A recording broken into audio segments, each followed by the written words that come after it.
भक्ति का सातवां मुख्य साधन प्रभु के गुण गाना। किसी को प्रेम से याद करते रहने से ही प्रेम बढ़ता है। मालिक को और गुरुदेव को याद करना बड़ा स्वाभाविक है, क्योंकि प्रभु और गुरुदेव अनंत गुणों की असीम खान है। उसको भी याद करना और बार बार याद करना स्वाभाविक हो जाता है जिसके हम पर उपकार हों। सच्चे प्रभु के जीव पर अंतहीन उपकार और एहसान है। वह सदा से ही अनंत पिछले जन्मों में भी हमारा सहायक, रक्षक और भरण पोषण करने वाला रहा है। यही उस भगवंत की प्रेम की निशानी है। वह हमसे सच्चा प्रेम करता है और सदा से ही करता आया है। भगवंत का प्रेम अहेतु का प्रेम है। वह हमसे अपने उपकारों का कोई बदला या प्रतिफल भी नहीं चाहता। जगत के सभी जीवों में से वो जीव जिनमें भक्ति और प्रेम का अंकुर है, वे अपने से प्रेम करने वाले भगवंत से वापस प्रेम करेगा। ऐसा भक्त मालिक के उपकारों को भी मानेगा। भक्त जीव प्रभु के उपकारों और एहसानों के प्रति कृतज्ञ होगा। हम निर्बल हैं और प्रभु सर्वशक्तिधीश्वर। हम उन सर्वसमर्थ, सर्वव्यापक, सर्वशक्तिधीश्वर, सर्वांतर्यामी प्रभु की कोई सेवा तो नहीं कर सकते, लेकिन यदि हम उनके उपकारों को दिल से मानते हैं तो हम सहज ही कृतज्ञता और प्रेम के वश उनके गुण अवश्य गाएंगे। जो भक्त है वह प्रभु का धन्यवाद और शुक्राना जरूर करेगा। यदि प्रेम है तो ऐसा अवश्य होगा। भक्त प्रभु की दात को याद करके उनका इस तरह से गुण गाते हैं और उन पर कुर्बान हो जाते हैं। तू ठाकुर तुम पर अरदास, जीव पिंड सब तेरी रास। तुम मात पिता हम बारक तेरे, तुम्हारी कृपा में सुख गनेरे। कोई न जान तुम्हारा अंत, ऊंचे से ऊंचा भगवंत। सगल समग्री तुम्हारे सूत्रधारी, तुम ते होए सो आज्ञाकारी। तुम्हारी गत मत तुम ही जानी, नानक दास सदा कुर्बानी। हे प्रभु, आप ही हमारे सच्चे मालिक और स्वामी हैं, इसलिए हम आपकी शरण लेकर आपसे प्रार्थना करते हैं। यह शरीर, जान और प्राण सब आपकी पूंजी है, यानी यह देह और इसमें रहने वाला जीव और उसका जीवन आपकी दी हुई दात है। आप ही तो हमारे माता पिता हैं और आप दया करके हमें अनेक सुख देते हैं। आप ही की कृपा से सच्चा सुख प्राप्त हो सकता है। आपका वार पार कोई कभी नहीं पा सकता। आप ही सबसे ऊंचे, ऊंचे से ऊंचे और बड़े से बड़े हैं। आपसे बड़ा और कोई नहीं। संपूर्ण रचना आपकी मौज या हुक्म के सूत्र में पिरोई हुई है। पूरी कायनात में एक आपका अखंड हुक्म चल रहा है। आपकी महान महिमा और महान लीला को देखकर यह सेवक आप पर सदा ही बलिहार है। जिह प्रसाद आरोग कंचन देहि, लिवलावहु तिस राम सनेहि। जिह प्रसाद तेरा ओला रहत, मन सुख पावत हर हर जस कहत। जिह प्रसाद तेरे सगल छिद्र ढाके, मन सरणी पर ठाकुर प्रभता के। जिह प्रसाद तुझको न पहुँचे, मन सांस सांस सिमरौ प्रभ ऊँचे। जिह प्रसाद पाई दुर्लभ देह, नानक ताकी भक्ति करेह। गुरु साहेब और संत हमें शिक्षा देते हैं, अरे मन, जिनकी कृपा से तुझे यह सुंदर ज्ञान निधान स्वस्थ और निरोगी शरीर मिला है, तू उस प्रभु से प्रेम कर। ऐसा शरीर प्रभु ने दिया है जैसा देवताओं को भी मिलना दुर्लभ है। इसको पाकर तू उन एक प्यारे भगवंत से लगन जोड़। हम रात दिन कितने और कैसे कैसे गुनाह करते हैं। हमारे प्रभु हमारे गुनाहों को ढके रखते हैं। जो प्रभु कृपा करके हमारे अवगुणों पर पर्दा डाले रहते हैं, हमारे गुनाहों को जग जाहिर नहीं करते। हे मन, तू उनका गुण गा। रे मन, उनकी कीर्ति के गायन से ही तुझे सच्चा सुख मिलेगा। भगवंत हमारे अवगुणों को जानते हैं और हमारे अपराधों की ओर न देखकर हमसे प्रेम करते हैं, तभी तो अवगुण ढकते हैं। एक माँ अपने पुत्र के अवगुण ढकती है, क्योंकि माँ अपने पुत्र से प्यार करती है। हम विचार करें कि हमारा वह स्वामी कितना प्रेममयी और हमसे प्यार करने वाला और महान है, जो हमारे छिद्र ढकता है।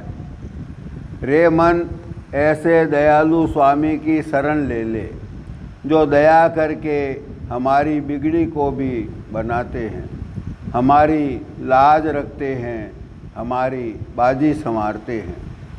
उन उपकारी प्रभु के उपकारों को तू पल पल याद कर। उस दाता के नाम का सुमिरण तू सांस सांस में कर। जिनके ऐसे ऐसे महान और अनंत उपकार हैं, हम निर्बल उनकी कोई सेवा करने में तो समर्थ नहीं हैं। हम केवल कृतज्ञता और प्रेम से बड़े स्वामी के नाम का सुमिरन तो कर सकते हैं।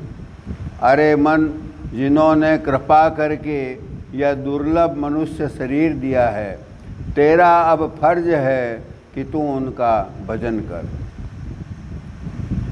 प्रार्थना करने और प्रभु का यशोगान करने में यही कुदरती मर्म और रहस्य है कि हम प्रार्थना करके अपने आप को प्रभु की दात और दया को ग्रहण करने लायक बना रहे हैं।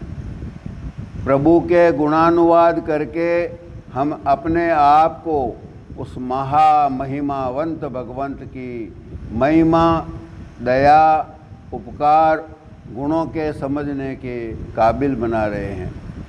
उस प्रभु से प्रेम करके हम अपने मूल प्रेम स्वरूप को प्राप्त करने की योग्यता अर्जित कर रहे हैं। प्रार्थना हमें कृतज्ञता से बचाकर कृतज्ञ बनाती है। भक्ति का 8वां मुख्य साधन निष्काम भावना। भक्ति तत्व प्राप्त करने का 8वां मुख्य साधन है निष्कामता। सकाम भावना से भक्ति करने का अर्थ है किसी दुनियावी उद्देश्य या स्वार्थ की पूर्ति का लक्ष्य रखकर जैसे हम जगत के अन्य काम करते हैं वैसे ही भगवंत की उपासना करें।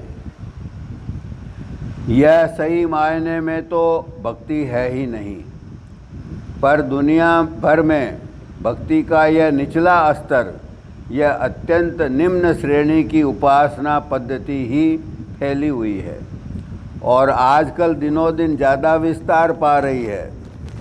जैसे कई लोग भगवत गीता के किसी अध्याय का या पूरी भगवत गीता का ही मौखिक पाठ रोज करते हैं। इस आशा, विश्वास और याचना के साथ करते हैं कि इसके बदले में भगवंत मेरे दुनिया के किसी रुके हुए काम को पूरा करा दे। जब शत्रुओं की पीड़ा अधिक हो जाती है तो शक्ति उपासक देवी मंत्रों का, दुर्गा सप्तशती का पाठ, देवी पूजा और अर्चना करते हैं ताकि शत्रुओं का कष्ट मिटे। इन क्रियाओं में भक्ति नहीं है, भक्ति प्रेम का नाम है। जो कोई प्रभु के गुण गाता है वह यदि प्रेमी है तो अपनी याचना या मांग अपने प्रभु के सामने नहीं रखेगा। सच्चे प्रेमी अपने दुनिया के कष्ट या ज़रूरत को भगवंत से छिपाते हैं। स्वार्थ परकता ही जगत है और स्वार्थ परकता से रहित होना ही आध्यात्म है। भक्त तो जगत के किसी काम को अपने लिए नहीं करता। भक्त किसी भी काम का कर्ता खुद नहीं बनता, क्योंकि पूरी सृष्टि सच्चे प्रभु की आज्ञानुसार स्वयं चल रही है। जगत के समस्त प्राणी तो कठपुतलियों की तरह उस एक सूत्रधार भगवंत के चलाए अनुसार चल रहे हैं। प्रकृति की नियमित क्रियाएं भी प्रकृति अपने बलबूते नहीं कर सकती। प्रकृति की शक्तियां भी एक परमात्मा की आज्ञा पालन में ही तत्पर हैं। भयास्यादिग्नि स्तपति भयातपत्ति सूर्य भयादिन्द्रश्च वायुश्च मृत्युर्धावति पंचमे। उन भगवंत की आज्ञा से या भय से पवन चलती है, भय से सूर्य प्रकाशित होता है, पृथ्वी अवस्थित है और मृत्यु संसार में उन्हीं के भय से विचरण करती है। निष्काम भक्ति करने के पहले भक्त को स्वार्थ रहित और हर कर्म का अकर्ता बनना होगा। यहाँ तक कि भक्त यदि भक्ति, भजन, उपासना, सेवा और बंदगी जैसे परमार्थी करने का भी कर्ता बना रहेगा या इन श्रेष्ठ कर्मों का कोई फल चाहेगा तो सारी मेहनत निष्फल हो जाएगी। इसलिए भक्ति योग का नियम है कि जो कुछ भी करे सबको अपने इष्ट को समर्पण कर दे। सच्चे गुरुभक्त गुरु भक्ति के मार्ग पर चलकर बड़ी सरलता से इस बाधा को पार कर लेते हैं। वे तमाम काम गुरुदेव की आज्ञा पालन हेतु आज्ञा के दायरे में और एक नौकर की भावना से करते हैं। भक्त अपने सभी दैहिक कामों को भी तथा भक्ति को भी अपने गुरुदेव को अर्पित कर देते हैं। सेवक बदले में केवल गुरुदेव की प्रसन्नता चाहते हैं। इससे आपा और अहंकार से बचा जाता है। यत् करोसि यदस्नासि यज्जुहोसि ददासि यत् तपस्यसि कौन्तेय तत्कुरुद्व मदर्पणम्। हे अर्जुन, तू जो कर्म करता है वह मुझे अर्पण कर दे। तू जो खाता पीता है, यज्ञ दान करता है, वह सब भी मेरे अर्पण कर। भगवान अर्जुन से उसके दुनियावी कर्म भी और दैहिक कर्मों का भी समर्पण मांग रहे हैं। कर्मों के जटिल चक्रव्यूह से बाहर निकलने का इससे सरल कोई दूसरा तरीका नहीं है। निष्काम भक्ति योग का सूत्र वाक्य यह हो सकता है हे प्रभु, मुझे आपके सिवाय कुछ नहीं चाहिए। कोई वस्तु चाहे अच्छी हो या बुरी, मुझे उससे कोई प्रयोजन नहीं। मैं आपकी ही दी हुई समस्त दात आपको ही अर्पित करता हूँ। मेरा यह मन, मेरा शरीर, मेरे प्राण, मेरा सर्वस्व आपको ही अर्पित है। मैं जैसा भी हूँ, कृपा करके मुझे स्वीकार करके मुझे अपना बना लीजिए। सच्चे प्रभु भक्त तो भगवान के देने पर भी दुनिया के सुख और परलोक के सुख, समस्त गुण, ज्ञान, विज्ञान और यहाँ तक कि मोक्ष सुख भी नहीं लेते। यह केवल प्रेम और भक्ति के याचक हैं। कागभुसुंडी जी को भगवान की बाल लीला को देखकर मोह हो गया। तब भगवान ने उनको अपना परब्रह्म रूप दिखाया। कागभुसुंडी जी ने अनंत ब्रह्मांडों और अनगिनत त्रिलोकियों को प्रभु के उदर में, प्रभु के कलेवर में देखा। भगवान के उदर में अनगिनत ब्रह्मा, विष्णु, शंकर, देव और देवियाँ और शक्तियों को हाथ बांधे प्रभु की सेवा में सभीत खड़े देखा। कागभुसुंडी जी भगवान की नरलीला, सामान्य बालकों जैसी क्रीड़ा और यह अपरिमित प्रभुता देखकर विस्मित हो गए। देखी चरित यह सो प्रभुताई, समुझत देह दशा बिसराई। धरनी पर मुख आवन बाता, त्राहि त्राहि आरत जन त्राता।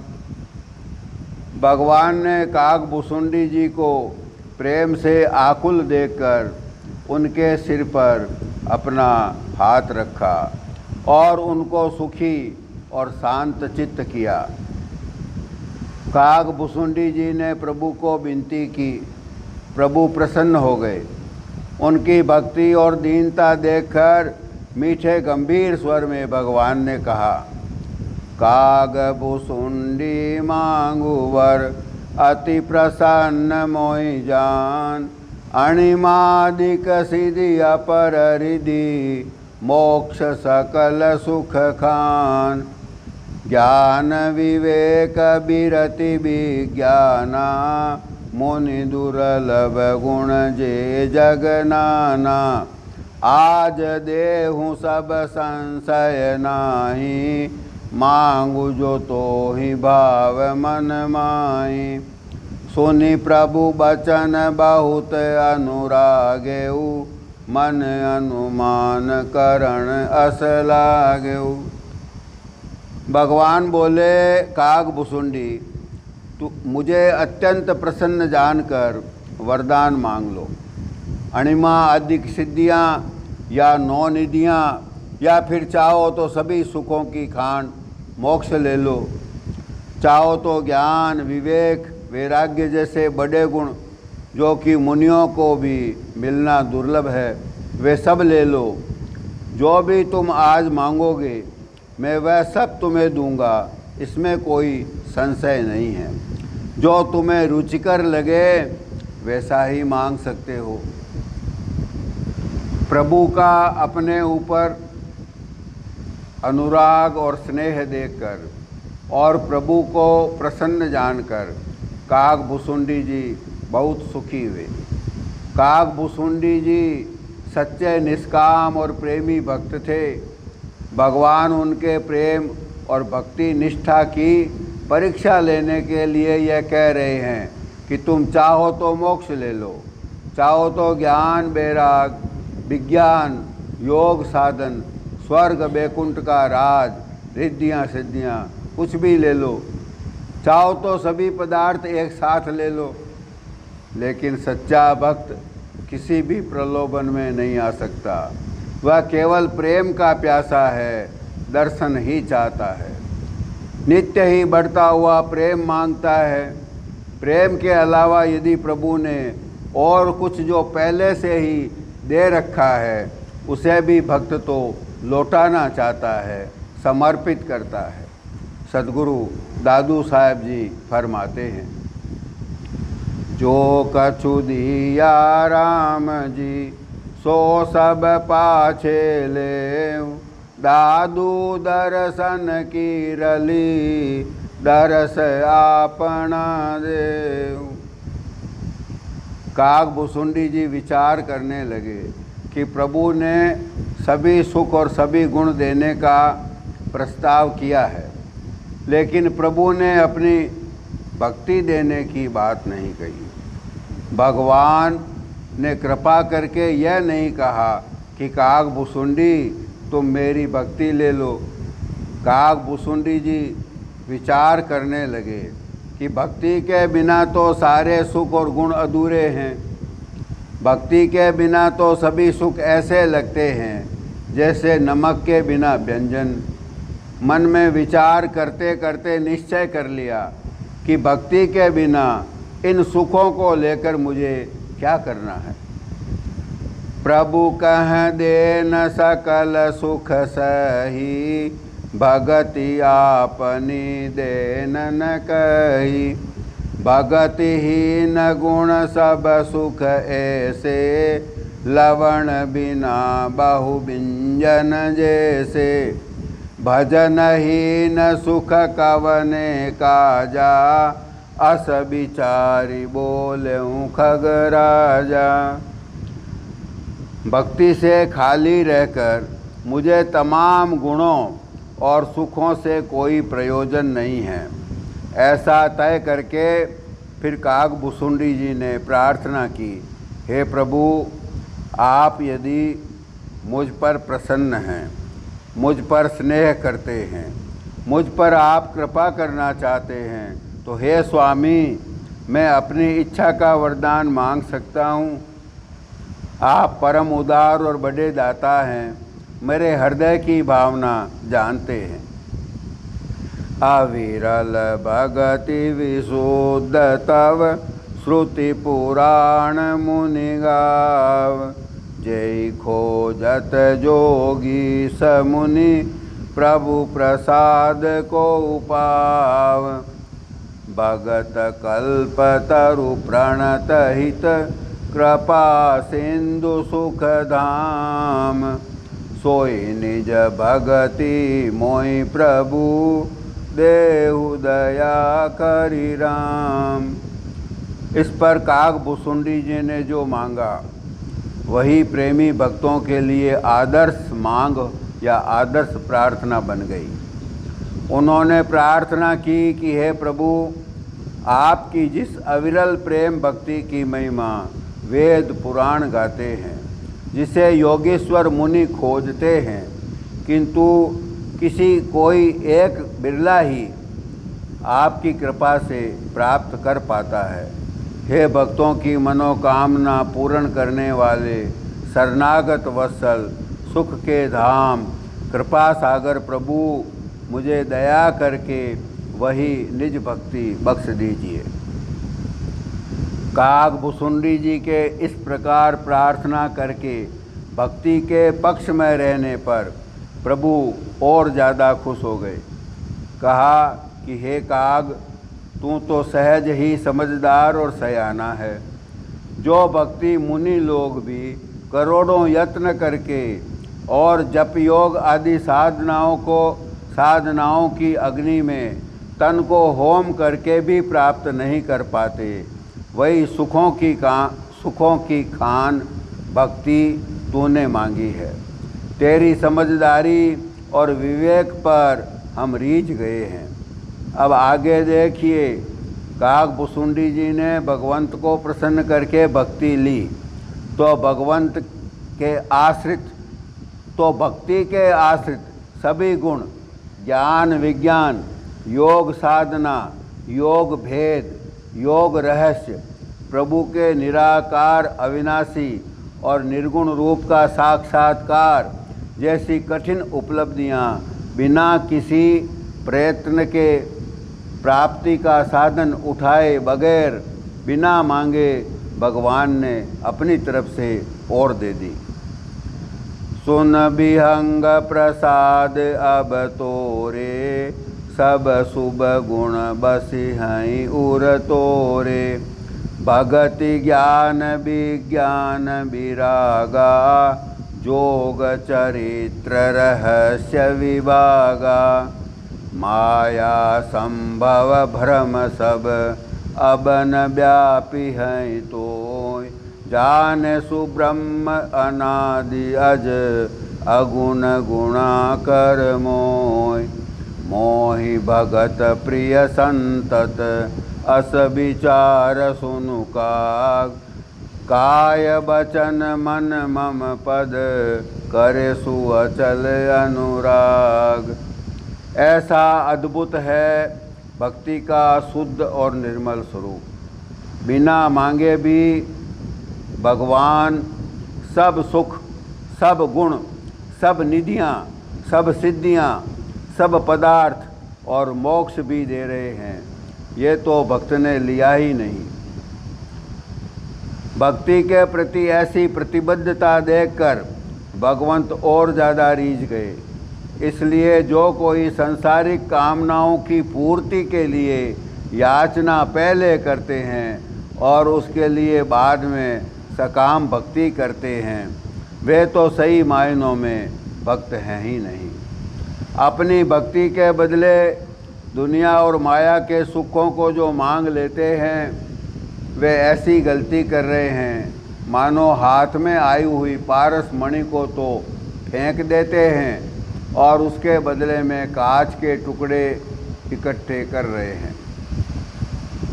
जब लगी भक्ति सकाम है, तब लगी निसफल सेव। कह कबीर वह क्यों मिले, निकामी निज देव। सुत बित मांगे बावरे, साहिब सी निधि मेली। दादू वे निरफल गए, जैसे नागर बेल। सहकामी सेवा करे, मांगे मुगद गंवार। दादू ऐसे बहुत हैं, फल के भूचनहार। निष्काम भाव से की गई भक्ति फिर भक्ति को और आगे बढ़ाती है।